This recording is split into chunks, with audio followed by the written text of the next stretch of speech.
எல்லாருக்கும் ஹாப்பி பொங்கலுங்க. இந்த வருஷம் வந்து எங்கள் மாமியார் இறந்ததுனால நாங்களுக்கு பொங்கல் செலிப்ரேஷன் இல்லை.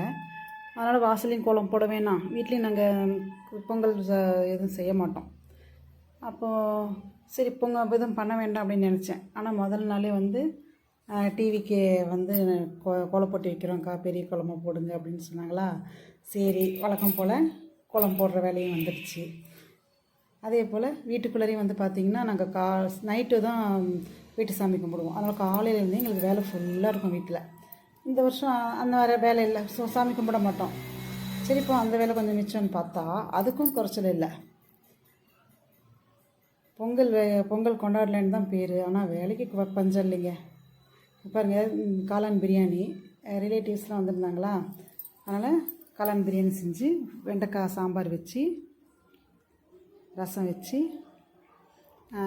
இது ஒரு காளான் பிரியாணி எங்கள் வீட்டுக்காரோட ஃப்ரெண்டு கொண்டு வந்து கொடுத்தாரு.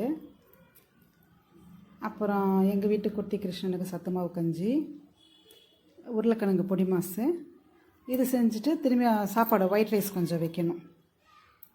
இப்போ பார்த்திங்கன்னா நாங்கள் பொங்கல் செலிப்ரேட் எதுவுமே பண்ணலை, சாமி கும்பிடல, வீட்டில் பொங்கலும் வைக்கலை.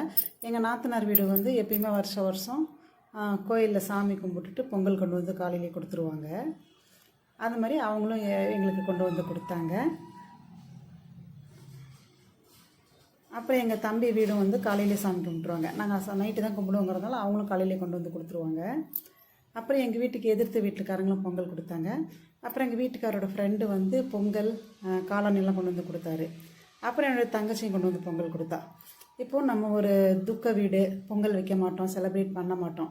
ஆனாலும் பாருங்களேன், நம்மளுடைய உறவுகள்லாம் நம்மளை பற்றிங்களே எப்படி தாங்கி பிடிக்கிறாங்கன்னு.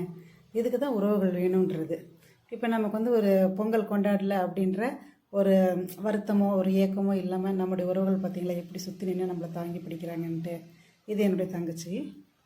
இப்போ இவங்க எல்லாமே வந்து எனக்கு பொங்கல் கொடுத்து எங்களை இன்றைக்கி நாள் ஸ்பெஷல் ஆக்கிட்டாங்க.